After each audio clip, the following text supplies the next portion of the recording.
महाकारुणिक तथागत गौतम बुद्ध को नमन करते हुए, बोधिसत्व बाबा साहब को नमन करते हुए और हमारे बहुजन समाज में जन्मे सभी महापुरुषों को नमन करते हुए मैं आप सभी उपासक उपासिकाओं का स्वागत करती हूँ इस वेबिनार में, इस धम्म प्रभात में। और साथ ही आज का जो धम्म प्रभात है उसकी शुभकामनाएं देती हूँ कि आपका दिन मंगलमय हो। और इसी के साथ आज का बुद्ध एंड उनका धम्म वाचन प्रारंभ करती हूँ। निर्माण संबंधी धम्मोपदेश। निर्माण क्या है? एक बार भगवान बुद्ध श्रावस्ती में अनाथ पिंडक के चेतवनाराम में विहार कर रहे थे। वहीं पर भंते सारिपुत्र भी ठहरे हुए थे।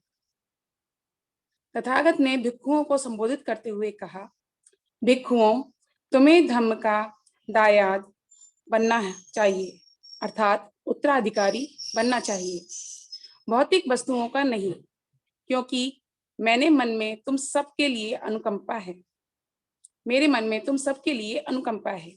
इसलिए धम्मानुसार मैं चाहता हूं कि तुम ऐसे ही बनो। इतना कहकर तथागत उठे और अपनी कुटी में चले गए। भंते सारिपुत्र पीछे रह गए। भिक्षुओं ने सारिपुत्र से प्रार्थना की कि वह बताएं कि निर्वाण क्या है। तब सारिपुत्र ने भिक्षुओं को उत्तर देते हुए कहा, भिक्षुओं, तुम जानते हो कि लोभ अकुशल धम्म है, द्वेष अकुशल धम्म है। इस लोभ और द्वेष के त्याग हेतु एक मध्यम मार्ग है जो हमें आंख देने वाला है, ज्ञान देने वाला है, शांति, प्रज्ञा, बोधि तथा निर्वाण की ओर ले जाने वाला है। यह मध्यम मार्ग क्या है? यह और कुछ नहीं, केवल अष्टांगिक मार्ग है। जैसे सम्यक दृष्टि, सम्यक संकल्प, सम्यक वाणी, सम्यक कर्मांत, सम्यक आजीविका, सम्यक व्यायाम, सम्यक स्मृति तथा सम्यक समाधि। भिक्षुओं, यही मध्यम मार्ग है। हाँ भिक्षुओं, क्रोध अकुशल धर्म है, द्वेष अकुशल धर्म है, ईर्ष्या और कंजूसी अकुशल धर्म है, मिथ्याचार, छल कपट और अहंकार अकुशल धर्म है, ढोंग और प्रमादपन अकुशल धर्म है। प्रमाद और आडंबर के त्याग के लिए मध्यम मार्ग है जो आंख देने वाला है, ज्ञान देने वाला है तथा शांति, प्रज्ञा और बोधि की ओर ले जाने वाला है। आर्य अष्टांगिक मार्ग का ही दूसरा नाम निर्माण है। इस प्रकार महाथेर सारिपुत्र ने कहा तो सभी भिक्षुओं ने आनंदित होकर उनका अनुमोदन किया।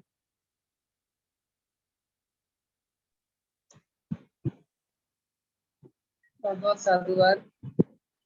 महाकारुणिक तथागत को नमन करते हुए, बोधिसत्व डॉक्टर भीमराव अम्बेडकर जी को नमन करते हुए, हमारे समाज में अनेक समय पर जन्मे हमारे महामानवों को नमन करते हुए, जिन्होंने हमारे कल्याण के लिए इतना संघर्ष किया, उन सभी को नमन करते हुए और आज इस वेबिनार में सभी धम्म बंधुओं को मेरा जय भी नमो होता है। निब्बान का मूल। एक बार राजथेर तथागत के पास आए। आकर तथागत को अभिवादन कर एक ओर बैठ गए।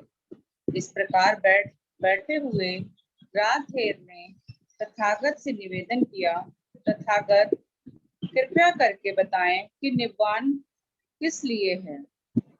बुद्ध ने उत्तर दिया, निब्बान का अर्थ राग द्वेष से मुक्त हो जाना।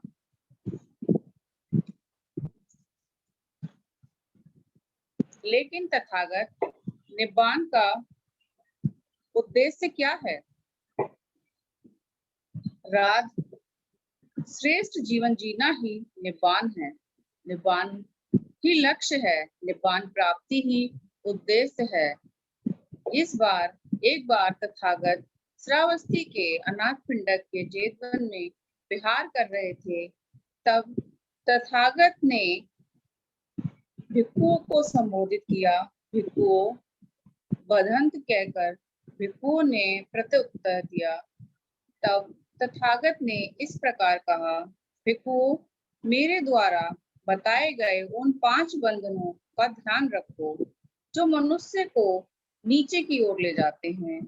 इस पर भिक्षु मालूक के पुत्र ने तथागत से इस प्रकार निवेदन किया, तथागत, मैं उन 5 बंधनों का ध्यान रखता हूँ। मालूक के पुत्र, तू उन 5 बंधनों का किस प्रकार ध्यान रखता है? तथागत, मुझे ध्यान है जो आपने शरीर की अवस्था, सत्य कार्य, विचिकित्सा, संदेह, अनुष्ठान एवं धार्मिक कृत्य पर निर्भरता, विषय शक्ति में आनंद और द्वेष के बारे में बताया है कि ये सभी बंधन हैं जो पतन की ओर ले जाते हैं। ये 5 बंधन हैं जिनके बारे में मैं जागरूक रहता हूँ। मालूक के पुत्र, ये 5 बंधन किसके लिए बताए गए हैं? क्या तू इन 5 बंधनों को ध्यान में रखता है? क्या दूसरे मतों के अनुयायी छोटे बालक की उपमा देकर बत्सना के लिए तुझे ऐसा नहीं कहेंगे? किंतु मालूक के पुत्र, आकाश की ओर मुंह करके लेटे हुए अबोध बालक की काया अविकसित होती है। उसमें सत्य कार्य कहाँ से उत्पन्न हो सकती है? फिर भी उसमें सत्य कार्य के प्रति प्रवृत्ति तो होती ही है। इस प्रकार मालूक के पुत्र, आकाश की ओर मुंह करके लेटे हुए अबोध बालक का चित्त अविकसित होता है, तब उसमें चित्त की विचिकित्सा कहाँ से उत्पन्न हो सकती है? हाँ, फिर भी उसमें विचिकित्सा की प्रवृत्ति होती रहती है। इसी प्रकार मालूक के पुत्र, इस अवस्था में उसका शील युक्त आचरण नहीं हो सकता, तब उसमें शील संकल्प पर निर्भरता कहाँ से आएगी? फिर भी उसमें शील संकल्प संबंधी निर्भरता की प्रवृत्ति रहती है। इसी प्रकार मालूक के पुत्र, उस अबोध बालक में कोई काम शक्ति नहीं होती, तब उसमें काम शक्ति की इच्छा कहाँ से आएगी? किंतु फिर भी उसमें भी काम शक्ति की प्रवृत्ति रहती है। इसी प्रकार मालूक के पुत्र, उस अबोध बालक के लिए सभी प्राणियों का अस्तित्व ही नहीं है, तब उसके मन में प्राणियों के प्रति द्वेष कहाँ से आएगा?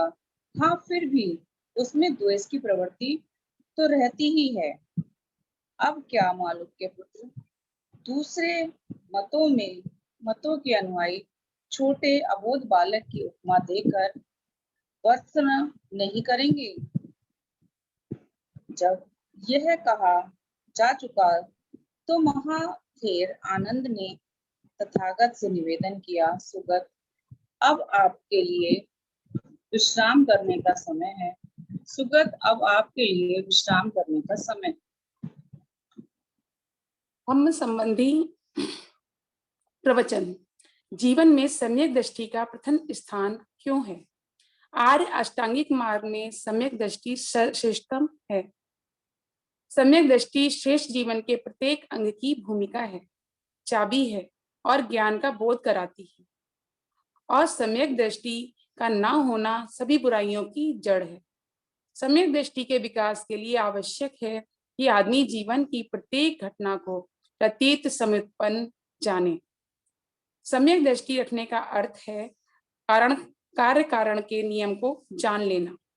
भिक्षुओं, जो कोई भी व्यक्ति मिथ्या दृष्टि रखता है, मिथ्या संकल्प रखता है, मिथ्या वाणी रखता है, मिथ्या जीविका रखता है, मिथ्या प्रयास करता है, मिथ्या स्मृति तथा मिथ्या चिंतन करता है, जिसका ज्ञान और विमुक्ति मिथ्या रहती है, उसका हर कार्य, उसका हर वचन, उसका हर विचार इस प्रकार मिथ्या दृष्टि से किया गया कर्म एवं परिणाम, उसकी हर आकांक्षा, उसका हर निश्चय, उसकी हर गतिविधि, ये सभी चीजें उसे ऐसी स्थिति की ओर ले जाती हैं जो कि अरुचिकर होता है, प्रसन्नता रहित होती हैं, घृणास्पद होती हैं, अलाभप्रद तथा दुखद होती हैं। ऐसा क्यों? मिथ्या दृष्टि के कारण। ठीक आचरण ही पर्याप्त नहीं है। एक छोटे बालक का आचरण ठीक हो सकता है, किंतु इसका यह अर्थ नहीं कि उसे ठीक आचरण का ज्ञान है। ठीक आचरण के लिए ठीक आचरण का ज्ञान आवश्यक है। आनंद किसे यथार्थ भिक्षु कहा जा सकता है? यथार्थ भिक्षु उसे ही कहा जा सकता है जिसने पूर्ण ज्ञान प्राप्त कर लिया है कि विवेक से क्या संभव है और विवेक के अभाव में क्या असंभव है।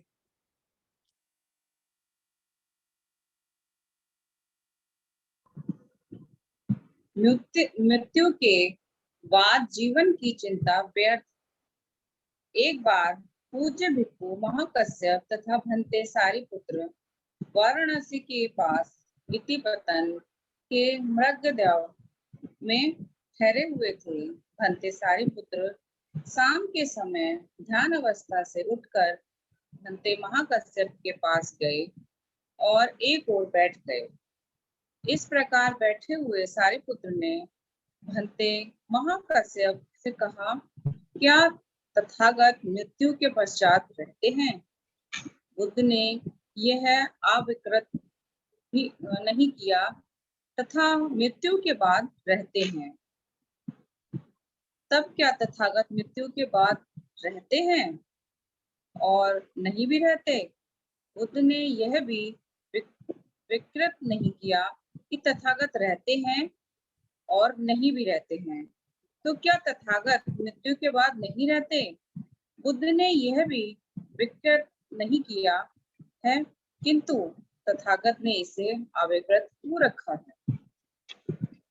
यह एक प्रश्न है जिसका मानवता के लाभ से तथा श्रेष्ठ जीवन के आरंभिक सिद्धांत से कोई भी संबंध नहीं है। इससे ना ही पूर्ण प्रज्ञा और ना ही निब्बान प्राप्त किया जा सकता है। यही कारण है कि तथागत ने इसे अविकृत रखा है। ईश्वर से प्रार्थनाएं और याचनाएं करना बेकार। एक बार भगवान बुद्ध ने बासेठ से बात करते हुए कहा, यदि यह आचिरवती नदी ऊपर तक लबालब भरी हो और एक आदमी जिसे नदी के दूसरे तट पर काम हो वह आए और इसे पार करना चाहे और किनारे पर खड़ा होकर वह दूसरे किनारे का आह्वान करे, हे उधर के किनारे इस ओर आओ, हे उधर के किनारे इधर आओ। हे वासेठ, तुम क्या समझते हो कि आदमी के प्रार्थना करने से और आह्वान करने से, आशा करने से, स्तुति करने से क्या वह दूसरा किनारा उधर से इधर चला आएगा? ठीक इसी प्रकार वासेठ, तीनों वेदों के जानकार ब्राह्मण उन गुणों के अभ्यास को छोड़कर जो वास्तव में किसी को सच्चा ब्राह्मण बनाते हैं और उन दुर्गुणों का अभ्यास करके जो व्यक्ति को अब्राह्मण बनाते हैं, ऐसी प्रार्थना करें। हे इंद्र, हम तेरा आह्वान करते हैं। हे ब्रह्मा, हम तेरा आह्वान करते हैं। हे ईशान, हम तेरा आह्वान करते हैं। हे प्रजापति, हम तेरा आह्वान करते हैं। हे ब्रह्म, हम तेरा आह्वान करते हैं, आवाहन करते हैं, आवाहन करते हैं। वासेठ, वास्तव में ऐसी प्रार्थना, ऐसा आवाहन, ऐसी आशा, ऐसी स्तुति करने के कारण ये ब्राह्मण अपनी मृत्यु के बाद क्या ब्रह्मा में लीन हो जाएंगे? निश्चय से इन कारणों से ऐसा हो ही नहीं सकता।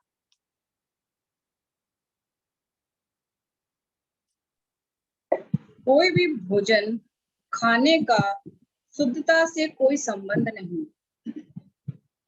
एक व्यक्ति बुद्ध के पास आया और उसने प्रश्न किया कि आदमी के चरित्र पर भोजन का कोई प्रभाव पड़ता है या नहीं।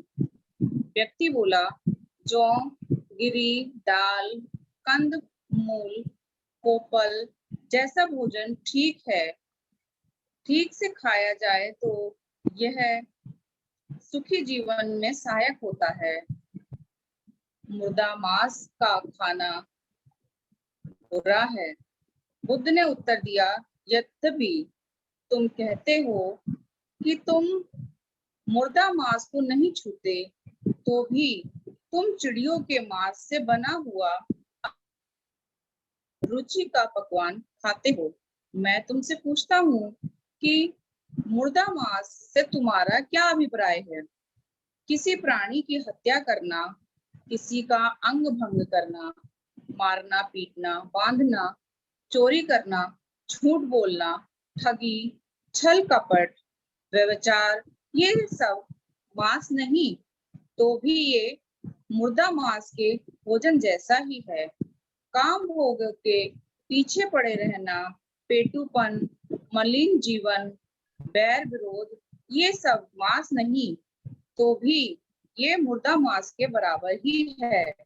चुगली, निर्दयता, विश्वासघात, अत्यधिक अभिमान तथा घटिया कंजूसपन, ये सब मांस नहीं है तो भी ये मुर्दा मांस के बराबर हैं। क्रोध, अहंकार, क्रोध, चालाकी, ईर्ष्या, डींग हाँकना, अहंकार, कुसंगति, ये सब मांस नहीं है तो भी ये मुर्दा मांस के बराबर हैं। हीन जीवन, झूठी निंदा, छल कपट, धोखाधड़ी, चालबाज की युक्ति, बदनामी, ये सब मांस नहीं है तो भी ये मुर्दा मांस के बराबर है। भावावेश में हत्या, चोरी करना, ये अपराध सर्वनाश से भरे हैं। ये मांस नहीं है तो भी ये मुर्दा मांस के बराबर हैं। ना ही मांस और मछली आहार के त्याग से, ना ही नग्न रहने से, ना चोटी रखने से, ना ही मूढ़े रहने से, ना मृग छाल पहनने से, ना ही अग्नि पूजा से, ना ही भविष्य के लिए सुख के लिए तपस्या करने से, ना ही धोने से, ना ही यज्ञ हवन से और ना ही धार्मिक अनुष्ठान से वह व्यक्ति स्वच्छ हो सकता है जिसमें विचिकित्सा संदेह है। अपनी इंद्रियों को संयत रखो, अपने ऊपर काबू रखो, सत्य का पालन करो और दयावान रहो। जो शांत पुरुष सब बंधनों को तोड़ देता है और सब बुराइयों को समाप्त कर देता है, वह सब कुछ देख सुनकर भी निष्कलंक अनासक्त रहता है। तथागत से इस ऊंचे रक्षा करने वाले सत्य धम्म की देशना सुनकर उसने मुर्दा मांस की निंदा की और सभी बुराइयों का परित्याग कर तथागत के समक्ष विनम्रता पूर्वक झुककर वही प्रवज्जा हेतु याचना की। भोजन नहीं, पवित्र कर्मों का महत्व है। आमगंध नाम का एक ब्राह्मण तपस्वी अपने शिष्यों के साथ हिमालय में रहता था। वे ना तो मछली और ना ही मांस खाते थे। प्रतिवर्ष से कुछ नमक खटाई की खोज में अपने आश्रम से नीचे उतरकर बस्ती में आते थे। गांव के लोग उनका आदर पूर्वक स्वागत करते थे और 4 महीने तक लगातार उनका आतिथ्य करते थे। तब एक बार भिक्षुओं सहित भगवान बुद्ध भी उसी गांव में आए तो लोग तथागत का धम्मोपदेश सुनकर उनके श्रावक बन गए। सदा की भांति उस वर्ष तपस्वी आमगंध और उनके शिष्य भी उस गांव में आए, किंतु गांव के लोगों ने उसी उत्साह से उनका स्वागत नहीं किया। आमगंध को यह जानकर निराशा हुई कि तथागत ने मछली और मांस के भोजन का निषेध नहीं किया। इस बात की पुष्टि करने के लिए वह श्रावस्ती के चेतवन विहार पहुंचा, जहां उस समय तथागत विराजमान थे। वह बोला, बाजरा, फलियां और फल, खाने योग्य पत्ते और जड़ें, किसी भी लता पर लगने वाले फल उचित ढंग से प्राप्त की गई इन चीजों को जो भी सदाचारी खाता है वह सुख भोग के लिए झूठ नहीं बोलता। आप दूसरों द्वारा दिए गए अच्छी तरह से पकाए गए स्वादिष्ट, शुद्ध और उत्तम भोजन को ग्रहण करते हैं। जो इस प्रकार चावल से बनाए गए पुलाव का मजा लेता है वह आमगंध खाता है। आप पक्षी के मांस के साथ पका हुआ बढ़िया चावल खाते हैं और कहते हैं कि मुझ पर आमगंध का दोष लागू नहीं होता। मैं आपसे इस बात का अर्थ जानना चाहता हूँ कि आपका यह आमगंध किस तरह का है। भगत ने उत्तर दिया, जीव हिंसा करना, पीटना, काटना, बांधना, चुराना, झूठ बोलना, ठगना, धोखा देना, अनुपयोगी ज्ञान तथा व्यभिचार, ये आमगंध है, मांस का खाना नहीं। इस संसार में जो व्यक्ति इंद्रिय विषयों में असंगत होते हैं, अच्छी लगने वाली वस्तुओं के प्रति लोभी होते हैं, अपवित्र कार्यों में लिप्त होते हैं, कुटिल होते हैं, नाशवादी विचार के होते हैं, अनुकरणीय नहीं होते, ऐसा होना ही आमगंध है। मांस खाना नहीं। इस संसार में जो लोग कटु होते हैं, कठोर होते हैं, चुगलखोर होते हैं, आत्मघाती होते हैं, निर्दयी होते हैं, अहंकारी होते हैं, अनुदार होते हैं तथा किसी को कुछ भी न देने वाले होते हैं, ऐसा होना ही आमगंध है। मांस खाना नहीं। क्रोध, अभिमान, दुराग्रह, विरोधी भाव, ठगी, ईर्ष्या, सेखी बगाड़ना, अधिक अहंकार, कुसंगति, यह आमगंध है। मांस का खाना नहीं। जो दुश्शील होते हैं, कर्ज को लौटाते नहीं, दूसरी की झूठी निंदा करते हैं, ढोंगी होते हैं, जो इस प्रकार के निकृष्टतम होते हैं तथा इस प्रकार के दुष्कर्म करते हैं, यही आमगंध है। मांस का भोजन नहीं। जो लोग संसार में दूसरों के प्रति असंयत होते हैं, जो दूसरों को हानि पहुंचाने में लगे रहते हैं, दूसरों की वस्तुएं छीन लेते हैं, दुश्शील होते हैं, निर्दयी होते हैं, कठोर होते हैं तथा अनादर करने वाले होते हैं, ऐसा होना ही आमगंध है। मांस भोजन नहीं। जो लोग द्वेष के कारण प्राणियों पर आक्रमण करते हैं तथा सदैव कुकर्म करने के लिए तत्पर रहते हैं, वे मरणांतर अंधकार में जाते हैं और सिर के बल नरक में गिरते हैं। ऐसा होना ही आमगंध है। मांस भोजन नहीं। मछली तथा मांस भोजन से विरत रहने से, नंगे रहने से, सिर मुड़ाने से, जटाएं रखने से, भभूत रमाने से, मृग छाल धारण करने से, अग्नि में आहुति देने से, अमृत प्राप्ति के निमित्त विभिन्न प्रकार की तपस्याएं करने से, जादू टोने से, बलि चढ़ाने से और ऋतु के अनुसार पूजा पाठ करने से आदमी की तब तक शुद्धि नहीं हो सकती जब तक उसके संदेह दूर नहीं होते। जो सतेंद्रिय सहतेंद्रिय जागरूक हैं, धम्म में स्थित हैं, जिसे शील पालन और भद्रता में आनंद का अनुभव होता है, जिसने आसक्ति को त्याग दिया है और सभी दुखों को जीत लिया है, वह बुद्धिमान आदमी देखने और सुनने में आसक्त नहीं होता। यह अकुशल कर्म ही है जो आमगंध है। मांस भोजन नहीं।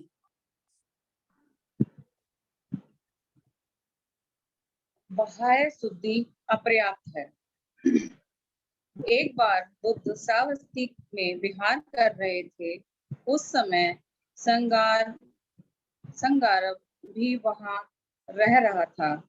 वह पानी से शुद्धि मनाने वाला था और पानी से शुद्धि का अभ्यास करता था।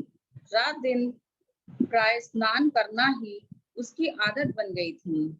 हंते आनंद प्रातः काल चीवर धारण कर अपना पात्र चीवर साथ में ले श्रावस्ती में भिक्षाटन के लिए निकले। श्रावस्ती में भिक्षा ग्रहण करके भोजन कर चुकने के बाद लौटकर आनंद थेर तथागत के पास पहुंचे, अभिवादन किया और एक ओर बैठ गए। इस प्रकार बैठे हुए आनंद थेर ने कहा, तथागत, यहाँ श्रावस्ती में संगारव रहता है। वह पानी से शुद्धि में विश्वास रखता है और पानी से शुद्धि का अभ्यास करता है। रात दिन अधिकांश समय स्नान करना उसकी आदत बन गई है। तथागत, अच्छा, तो यदि आप संगारव का पर अनुकंपा कर उससे भेंट करने चलें। तथागत ने मौन रहकर अपनी स्वीकृति दी। दूसरे दिन प्रातः काल तथागत अपना चीवर पहन पात्र चीवर साथ ले संगारव के घर जा पहुंचे। वहां पहुंचकर वे अपने लिए बिछाए हुए आसन पर बैठ गए। संगारव तथागत के पास आया और उनका अभिवादन करके एक कुशल क्षेम पूछकर एक ओर बैठ गया। इस प्रकार उसके बैठे जाने पर संगारव ने तथागत से पूछा, संगारव जैसा लोग कहते हैं, क्या यह सच है कि तुम जल में से शुद्धि में विश्वास रखते हो, पानी से शुद्धि का अभ्यास करते रहते हो और रात दिन अधिकांश समय स्नान करना तुम्हारी आदत बन गई है। तथागत: हाँ, यह सच है। संगारक: किस प्रकार, किस लाभ की आशा में तुम इस प्रकार दिन रात स्नान करते रहने का अभ्यास करते हो? तथागत: यह इस तरह है कि दिन में मुझसे जो कुछ भी पाप कर्म होता है, मैं उसे उसी दिन सायंकाल स्नान करके धो डालता हूँ। रात में मुझसे जो भी पाप कर्म होता है, उससे मैं अगले दिन प्रातः काल उठते ही स्नान करके धो डालता हूँ। इस प्रकार रात दिन स्नान आदि करते रहने से मुझे यही लाभ दिखाई देता है। तथागत ने कहा, धम्म ही वह जल स्रोत है जो स्वच्छ है और निर्मल है। तथागत ने ऐसा कहने पर संगारक बोला, तथागत, यह अद्भुत है। आज से जीवन पर्यंत आप मुझे अपना उपासक स्वीकार करें। मैं आपकी शरण में आता हूँ। पवित्र जीवन क्या है? एक बार जब भगवान बुद्ध चारिका कर रहे थे, उन्होंने अपने व्यवहार के अनुसार साथ में चल रहे भिक्षुओं को इस प्रकार उपदेश दिया।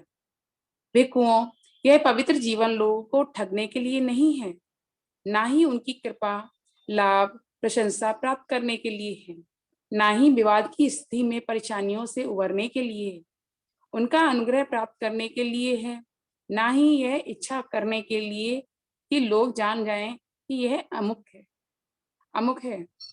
इस पवित्र जीवन में इस प्रकार अभ्यास किया जाता है कि शरीर और वाणी को संयत रखा जाए, आश्रमों को दूर किया जाए तथा राग से विमुक्ति और तृष्णा का क्षय किया जाए।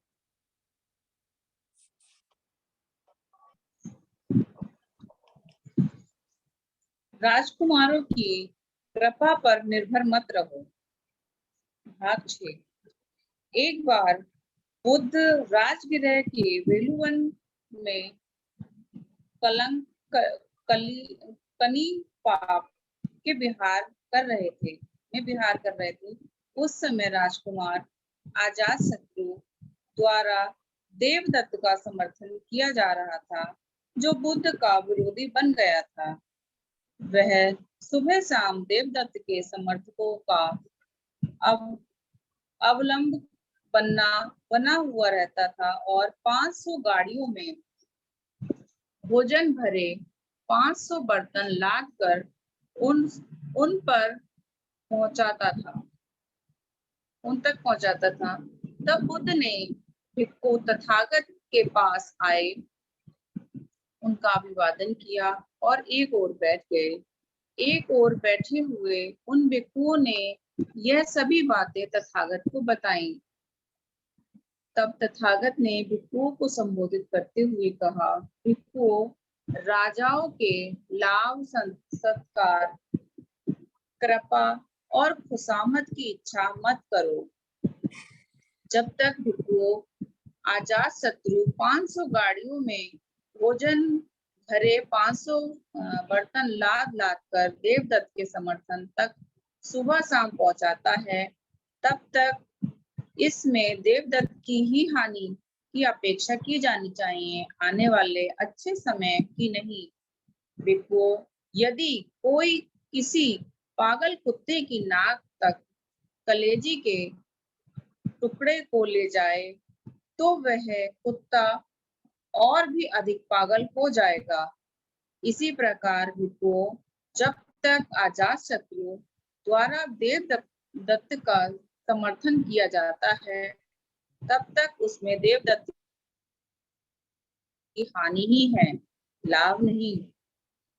भिक्षुओं, राजाओं से मिलने वाले लाभ, सत्कार, अनुग्रह और चापलूसी आदि भयानक होते हैं। वे शांति प्राप्त के मार्ग में ही बहुत कटु दुखद बाधाएं हैं। इसीलिए भिक्षुओं, तुम्हें अभ्यास करना चाहिए कि हमें राजाओं से लाभ, सत्कार, कृपा और खुशामद और भेंट मिलेगी हम उन्हें अस्वीकार करेंगे, और जब तक वह सिर पर आकर नहीं पड़े तो वे हमें जकड़ नहीं पाएगी। हमारे हृदय में उनका कोई स्थान नहीं होगा और वे हमें राजकुमारों का गुलाम नहीं बना सकेंगे। यदि राजा सदाचारी है तो उसकी प्रजा भी सदाचारी होगी। एक बार भगवान बुद्ध ने भिक्षुओं को संबोधित करते हुए कहा, भिक्षुओं, जब राजा दुराचारी हो जाते हैं तो उनके मंत्रीगण और अधिकारीगण भी दुराचारी हो जाते हैं। जब मंत्रीगण और अधिकारीगण दुराचारी हो जाते हैं तो ब्राह्मण और गृहपति भी दुराचारी हो जाते हैं। जब ब्राह्मण और गृहपति दुराचारी हो जाते हैं तो नगर और गांव के लोग भी दुराचारी हो जाते हैं। लेकिन भिक्षुओं, जब राजा सदाचारी होते हैं तो उनके मंत्रीगण और अधिकारीगण भी सदाचारी होते हैं। जब मंत्रीगण और अधिकारी सदाचारी होते हैं तो ब्राह्मण और गृहपति भी सदाचारी हो जाते हैं। जब ब्राह्मण गृहपति सदाचारी होते हैं तो नगरों के नागरिक और ग्रामीण लोग भी सदाचारी हो जाते हैं। जब गाय नदी पार कर रही होती हैं, जब यदि बूढ़ा बैल गलत रास्ते पर चल देता है तो उसका अनुकरण करती हुई सब गायें भी गलत पथ पर चल देती हैं। इसी प्रकार आदमियों में जब मुखिया कुटिल होता है तो अन्य लोग भी कुटिल हो जाते हैं। इसी प्रकार जब राजा पथभ्रष्ट होता है तो समस्त राज्य दुखी होता है। जब गायें नदी पार करती हों और बैल सीधा जाए तो सभी गायें भी उसका अनुकरण करते हुए सीधी जाती हैं, क्योंकि उसका मार्ग सीधा होता है। इसी प्रकार आदमियों में जो मुखिया होता है, यदि वह सन्मार्गी होता है तो दूसरे भी सदाचारी होते हैं। जब राजा धार्मिक होता है तो सारा राज्य सुखी होता है। इसी के साथ आज का धर्म वाचन समाप्त होता है। जय भीम, नमो बुद्धाय। साधु साधु साधु।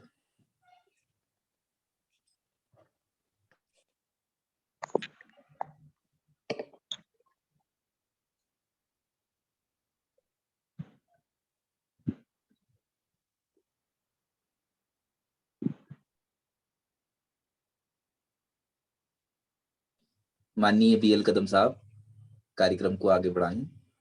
माननीय बीएल कदम साहब।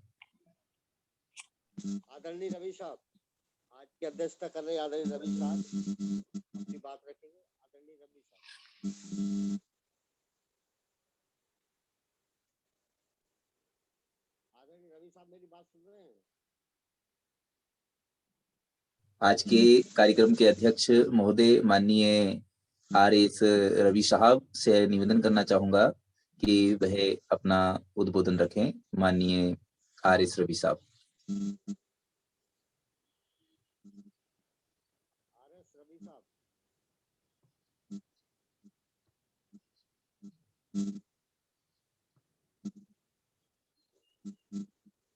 आज के अध्यक्ष आदरणीय रवि साहब जी जी आजाद जी, मेरी आवाज आ रही है? जी जी आ रही है।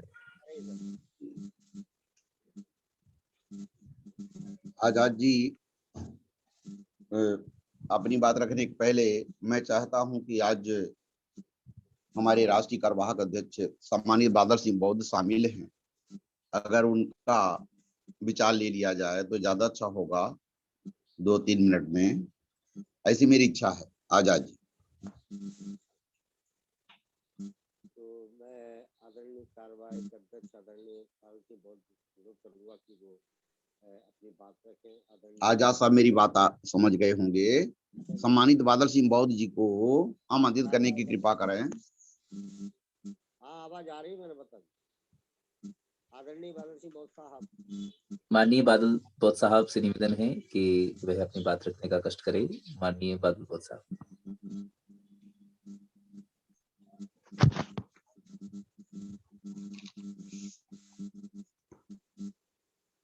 आदरणीय कार्यवाहक अध्यक्ष महोदय से अनुरोध है कि वो